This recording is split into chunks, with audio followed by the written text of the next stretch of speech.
Good morning, this is Sarah, your healthy carnivore in the UK on day 89, which means for those of you that are astute with numbers, tomorrow is day 90.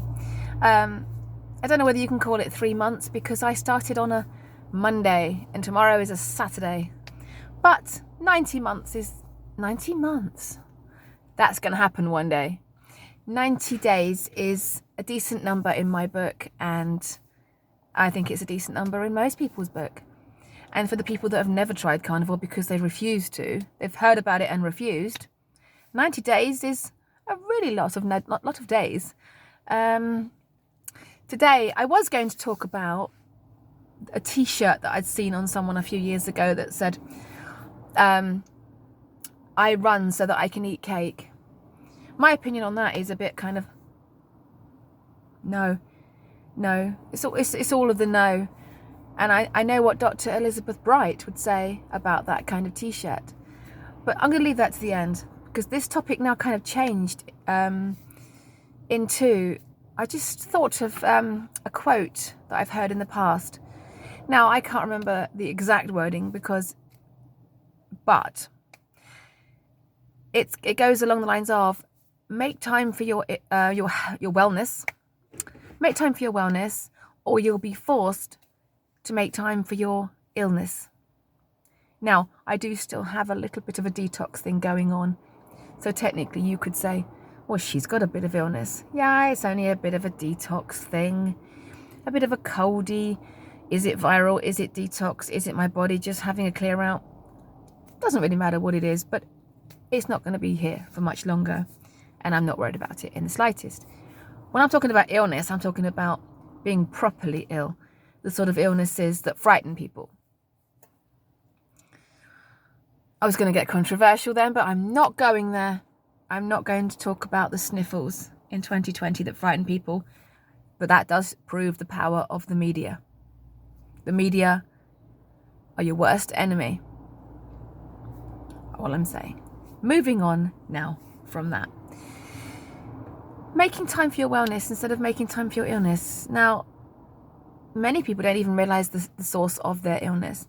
But if you are someone who knows about carnivore and you've heard all the healing stories, I think it's worth grouping together as many days as we can. This is not a judgmental video at all. I messed about for a long time. Longest stretch, probably about 5.5, 6 months. Shortest stretch, probably a day. So I've been there and I'll always be able to empathize with it. But I have reached the point now where I have decided, for you it could be a different time. For you it might be a different year. And that's okay. Keep working towards it. And one day that thing will go off in your head. Something will happen. If it can happen for me, it can happen to anyone.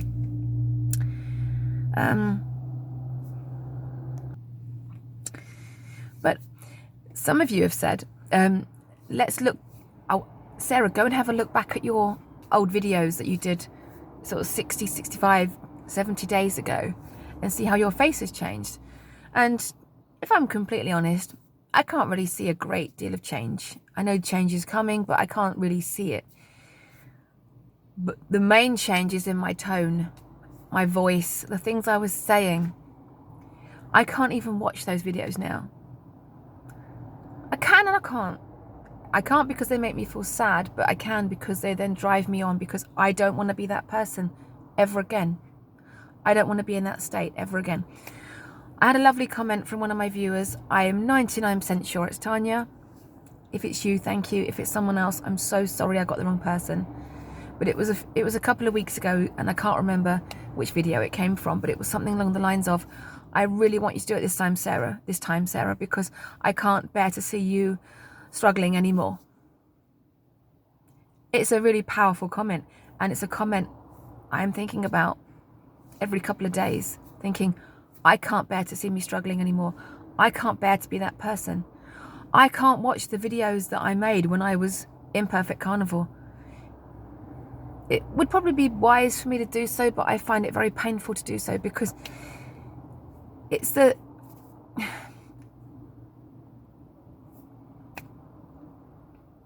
can't think of the word I thought about it this morning. I was thinking it's the what makes them hard to listen to is the desperation in my voice. That desperate feeling of, I'm just not getting anywhere, and it's a horrible feeling. And now I cannot go back to that person. There's this video that I did on day 4 or 5 of getting back into it. And it was called something like Rock Bottom. I don't recommend you watch it. It was awful. It was a terrible video. It was very waffly. It was very disjointed. It was, you know, I was feeling a bit down, but trying to motivate myself. You know, all of my videos are helping to support others, but also keeping myself in line, in check, motivating myself, saying things that are going to get into my subconscious and stay there. But in that video, it's not worth watching, because all I can hear in there is this Sarah trying to be positive, trying to be upbeat, saying, oh, this is good, and I've got these health benefits, and that's good. But there's this overwhelming sense of desperation in my voice. Absolute desperation. And it's strange because I've never had anything seriously wrong with me yet. But I think that watching my mum's health deteriorate in the way it did probably should have made that switch go off a bit sooner. You never know when that switch is going to go off. You never know when it's going to be your time. It will just come across, it will just happen one day. One day, that switch will just go, and you won't know when it's coming. And I think it's best not to force it. I didn't force it. I don't know how, I mean, obviously I've watched a lot of motivational videos, a lot of new channels. I've had to make some changes in my life. But I made those changes in my life because the switch went off. The switch went off for me back in the spring, but I wasn't able to execute it properly until I'd put the things in place that were going to make the journey more likely to be successful. I've said it before, but I changed my job. I had to make some changes at home. So the switch for me really kind of went off in the spring, back in sort of March, April time, when I decided to leave my job. I just thought, I'm done. This is not working for me. If I keep working in this job, it's not going to happen for me. So I kind of had the switch go off then, and then I had to make some changes and then start, because I didn't want one more failure. I didn't want another day one to become another day one and another day one. So it was back in March, April that I thought, this is not working. What can I do about it? And I started looking for a new job. And then in April, I got the notification that another job was coming up. Went for it, got it, had to wait a few weeks, started on the 1st of May. But even then I wasn't quite ready. I just thought, come on, it's coming. This good stretch is coming. I need it bad, but let's just make a few more changes. Wait to the end of term, start on that 22nd of July or whatever day it was. And it's going to be successful because now everything's in place. And now 90 days later, 90 days tomorrow, it is in place. So sometimes the switch can go off after you've made changes. Sometimes the switch can go off before you've made the changes. But I think we all know, if there's things holding us back, we know. And I decided to make time for my wellness instead of my illness. I decided that the adult version of Sarah was going to take over from here on in.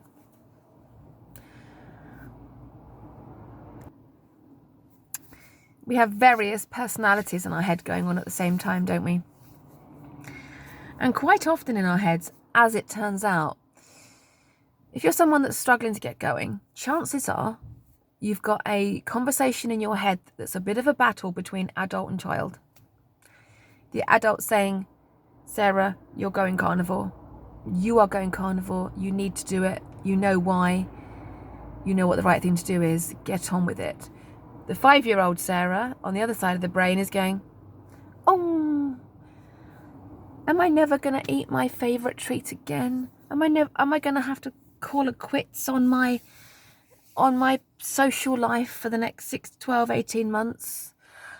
And I don't like the fact that it's going to take me a long time to lose weight. So I'm just going to throw a tantrum now, throw toys out of my cot and just keep eating crap because it doesn't work for me. And are you telling me I can never, ever have X, Y, and Z, A, B, and C ever again?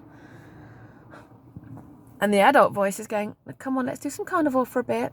Let's do it for a bit. Come on now. Come on. So you do it for a bit, and the 5-year-old has silenced himself for a bit. Then you get invited out for dinner, and it's your favourite restaurant. 5-year-old pops up on the shoulder. I need some puppets. I need a puppet. That's going to turn into a puppet show of conversations between our adult side of our brain and our child. Oh, I don't want to do carnivore now because I want to eat that, and that. In fact, get me a cot, put some toys in it so I can get in it and throw all the toys out of it. Because that's how I'm feeling right now. I'm not doing carnivore. I don't lose weight very quickly anyway. I'll do it later. I'll do it next year. I'll do it when I'm in my 50s. Do it when I'm in my 60s. And then, you can tell yourself little stories. You can. You can tell your brain little stories and it will believe it. This is a very scary thing about the human brain. It can be told stories. And it can believe those stories even if they are completely illogical. And ridiculous. So over the last 89 days, I have made a commitment to myself to tell myself positive stories every single day. Positive. I'm making time for my wellness so that I don't have to deal with my illness. And I'm going to do that by telling myself a positive story every day. You are going to be successful. You are going to be a carnivore consultant at some point. You are going to lose the weight. Your skin tags are going to fall off. You will be able to do a year. You are a different person now. You have left the old person behind. Sarah, the old Sarah has gone. She was taking you off the cliff. And now we've been upgraded to someone that's going to now lead you to health and wellness and not take you down that disgraceful, not the word, that debilitating and highly terrifying world of illness. And I am going to do another video on whys. I am going to talk about whys. But, I have spoken about my mum's health many times. You've all heard this before. Probably going to talk about her now for a bit. So if you've already heard this bit, maybe time to check out. Because I'm going to talk about her for a bit now. And then I'm probably not going to say anything else afterwards. So have a great day and thrive and see you on day 90 and all that. For those that are quite new to the channel and don't know, my mum was a very, very, very sickly person who died a very painful death at 71. She had everything wrong with her. And being that I was the sensible, strong, right-hand man kind of person that I was for her, I went through it all with her. I suffered with her through her 20s, through her 30s. No, not her 20s and 30s, no. My 20s. My teens were taken up by having to deal with her health problems. My 30s were taken up by having to deal with her health. I'm not saying that I resent it. I'm just saying the events she had were so significant that they did take up chunks of my 20s, 30s, and especially my 40s, dealing with her health or lack of there within health.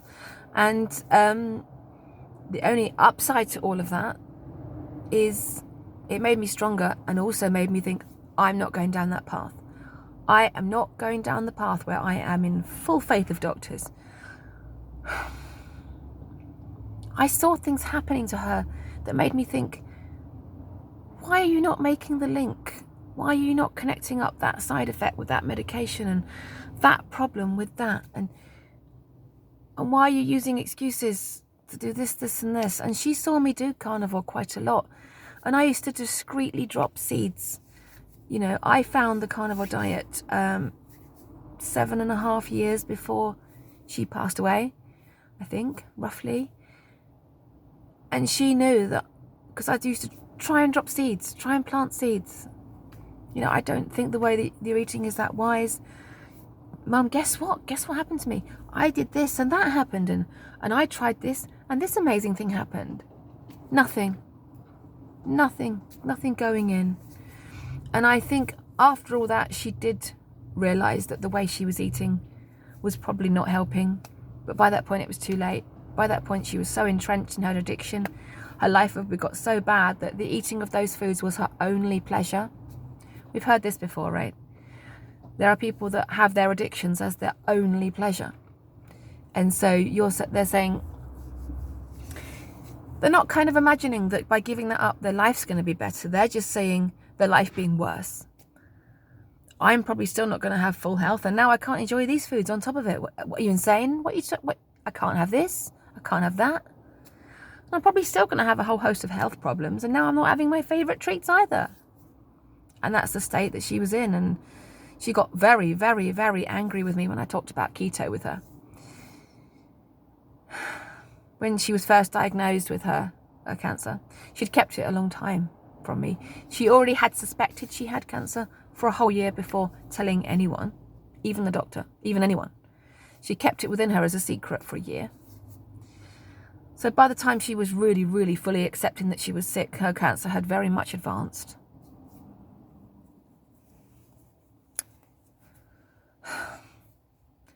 And then she wanted me to fix her, but not really. Basically, she wanted me to take her to all the hospital appointments that I didn't think were going to fix her. They didn't. I think the last years of her life would have been better without chemo in them. My opinion. And the last time I checked, I'm allowed an opinion. I think her prospects of a very long life were fairly low. I think they may have been able to be increased with a very high-fat ketogenic diet. Don't have any evidence of that, but at least she wouldn't have had the 21 rounds of chemo that made her life completely abysmal. She would have been better off just not having them at all and just going around the world and traveling and spending time doing vibrant things rather than the just sitting waiting to die method that she opted for. This is a bit depressing, this bit. Or the reason I'm talking about this, it's unlikely that anyone's still here for this bit. If you've stayed for this bit, I'm sorry it's so depressing, but I'm trying to get to the point where what I'm trying to get to is that she had multiple things wrong all her life. She ate, her diet was abysmal. She was a smoker as well, but her diet was also completely abysmal. And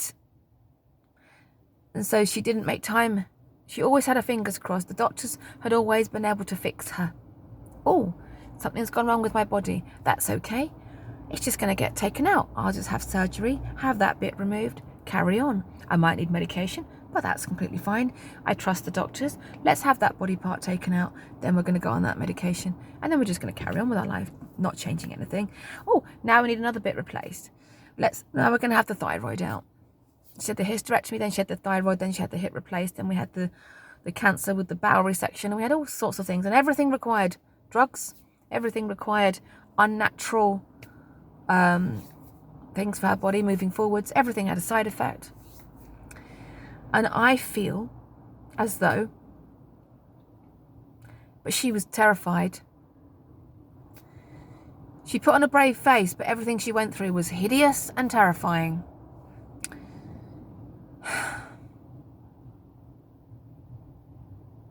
Just reflecting on what I've had to witness and why it drives me on. I am willing. I am committed. I am absolutely willing to do whatever it takes to stay off medication, to keep all my body parts, to not suffer the way she did. Absolutely committed. Absolutely. I will do whatever it takes to not suffer with that level of suffering. And it's all about, am I willing to absolutely commit 100% to my wellness so that I don't have to deal with a whole load of scary, worrying, terrifying illness. And I am committed. You can downright know that. And Tanya, you're not going to see me suffering. If you've made it right to this bit at 19 minutes and 22, you're not going to see me suffering anymore. Because I've looked back over a few of my old videos and seen and heard suffering in my voice, heard desperation in my voice. And I can't go back to that. And now that I know about carnivore, I'm always going to have that level of worry and suffering and desperation in my voice. It's the only downside of finding carnivore, right? If you know about it, but you're not doing it, you're always in a state of illness is coming for me now. People that have never found out about carnivore, they just walk around with their fingers crossed and hope. They hope they're not going to get one of these people that loses a limb to diabetes, and they hope they're not going to get dementia, and they hope they're not going to get this, that, and the other. Once you've discovered carnivore and found the magic of it, if you're not doing it, what's going to happen? What's going to happen to me now? It's powerful, but it can be a bit scary at the same time. So the only way to not be desperate and not be scared and not be terrified and not walk around with my fingers crossed is to get on with it. And that's the decision I made. I made the decision back in a kind of April time, but then I executed it on the 21st, 22nd of July, 89 days ago. I felt like I'd put myself in that place. And like I said yesterday, it would take something monumentally catastrophic, horrendously catastrophic to stop me now. It's never going to be something little, because I am done with that old Sarah. She's gone. I'm done with her. She's gone. So, yeah, make time for your wellness. But making time for wellness doesn't have to be 100 million% all the time. I did have health benefits with imperfect. Some. I had some. I managed to keep my, my thyroid was reasonable. My cholesterol was reasonable. I didn't have high blood pressure. I was at no risk of diabetes, which I believe I would have had a problem with all those things had I not ever found carnivore. So it's not all bad. There is a place for imperfection, but it is a new level to go to. I'm not going to call it perfect, because that makes me sound like I'm something special, and I am nothing special. I'd rather use the word successful, because I think there is a new level of healing that can be done, a new level of it just takes you to a whole new place. And I hope that everyone that is struggling right now can find that place at some point. That switch just goes off, bang, done for you too. Tomorrow is day 90, and I will be going to, if anyone's still made it through this far from my depressing video, apologies, but I need to remind myself, I need to have that why that makes me cry to be able to make the how really easy.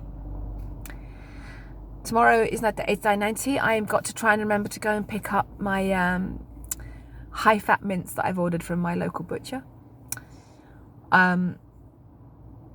I'd love to be able to film going into there and buying it, but I don't think that...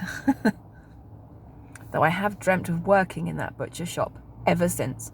All week long, I've spent my week dreaming about having a part-time position in a butcher shop whilst running a carnivore consultancy business, but